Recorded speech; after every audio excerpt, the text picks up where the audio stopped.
demanded to speak to my manager, and lied saying I swore at him and called him names. Another customer defended me and told them to look at the camera footage.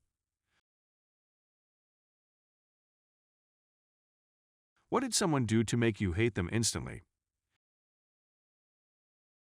You care if I throw this out your window? Yes, and I hate you for even asking that. Don't throw your trash into the street. I know you probably mean like an empty bottle while you were in your car, but my first thought was you in your room, and this dude just picks up a random trinket or book and asks if he can throw it out the window for fun or something. P. I was dating a man I had only recently met, and I had finally invited him to my house.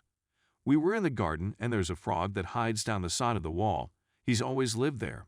I showed him where to look and see the frog peering out. He got his drink of Coke and threw it on the frog and started laughing as if it was funny.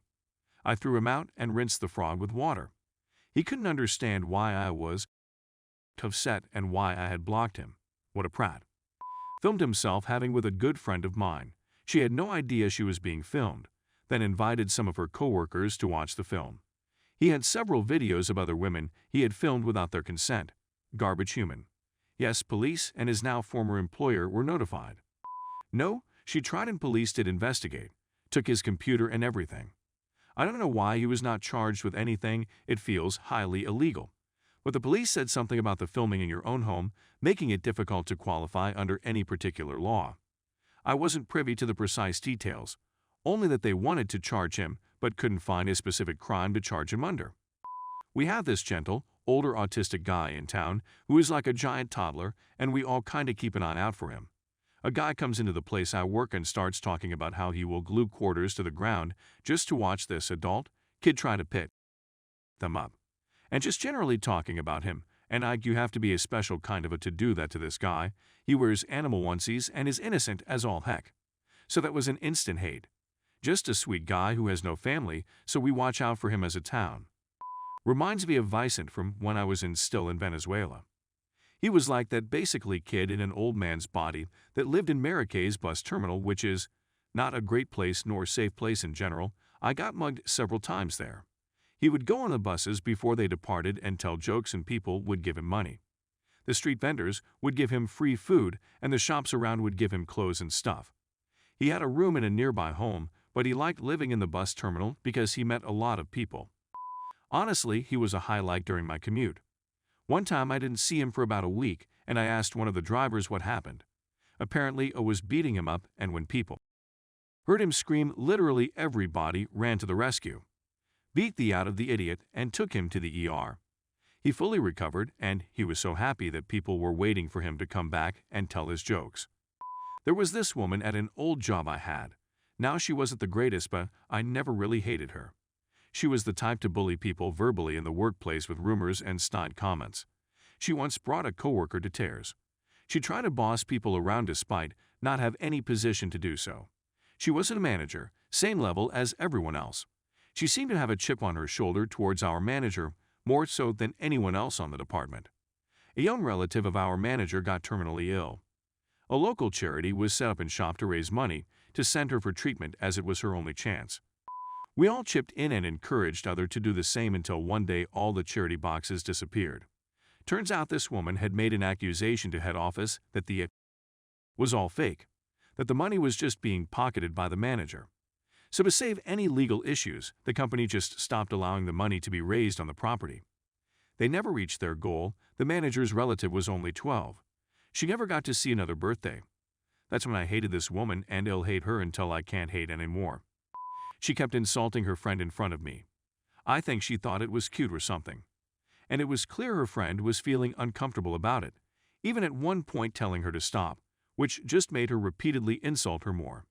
Now whenever she comes by to talk, I get this shiver of disgust down my spine. Back when I was starting out as hospital security, we came into shift briefing. Outgoing supervisor informs us that a team member is in psych. He wouldn't put up with any jokes or any about it, or he would get you fired. I respected it because I didn't like this supervisor. Then his supervisor came in, started treating it like it was the funniest thing in the world. Have a guard in psych. Him and the lower supervisor, who had just gone on a rant about how he wouldn't stand for this kind of thing, were laughing their off about it. have my own mental health issues, and I knew every guard present, if suffering a mental health crisis, would no longer trust coming into the hospital for help for fear of ridicule. Hated the ranking supervisor for that and reaffirmed my dislike of the clearly spineless lower supervisor. She called me and begged to borrow some money from me and her brother without her husband, knowing she claimed it was for bills and groceries, but it was all for booze and meth.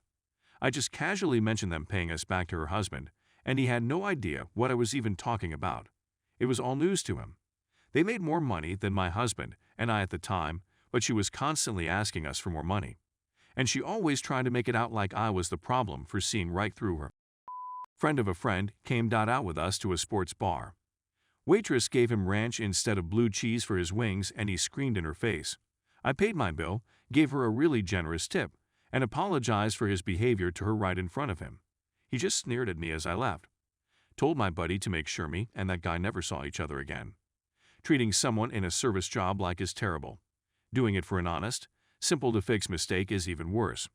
Never saw that guy again, and I still want to smack his face. I was a waitress in this exact situation once. A bunch of finance bros in a sports bar. One screamed at me and told me I was a useless in this economy, and that I should get a real job. I was 19 and in uni, but even if I chose waitressing as my life career, wait staff is fucking essential to this world. How else are you going to go to a bar and vibe with your friends? His buddy straight up told him to himself, chugged his beer, and handed me a $50 bill and walked out. A few years ago, I was having a small party with some friends and extended friends at my house, right? And this random chick, who was a friend of a friend of a friend, steals my chair. No, I don't mean she sat where I was sitting. I have a pretty large garage, about the dimensions of a house, and the party started there. I had laid out about 50 plastic party chairs that I rented for the party. Only about 40 or so people came though. So anyway, eventually the party gets led inside my house, and she said she had to leave early, and I didn't think much of it. But the next day when the guys came to collect their chairs, one is missing. I was shocked and counted it myself, and one was indeed missing, so I had to reimburse them for it. Same day, I go to check the garage security camera, and I eventually see this picking up one of the chairs and trying to fit it into her car for a good 10 minutes. I told everyone about it. At a party with friends, ended up chatting with some gal. We talk about life, our boyfriends, and she casually drops, when I mention my 2 rescue dogs, that she used to have a rescued cat, but since her new BF didn't like cats, she just left the cat in her old flat until it starved to death, cause those rescue people are so effing judgmental, you know. Someone I used to know smacked their 2-year-old really hard, like really hard, in the face just because he accidentally spilled a bowl of Cheerios, no milk, on the floor. Obviously, the kid started to cry and I was absolutely mortified. I was a teenager the last time my dad hit me. Later, when he was threatening to do it again, I told him if he would I'd simply hit him back. He replied that I'd only do that once. My reply was, I know. I will not stop, so one time is enough to send you to the hospital, and that should be enough to teach you not to lay hands on me again. The threat stopped.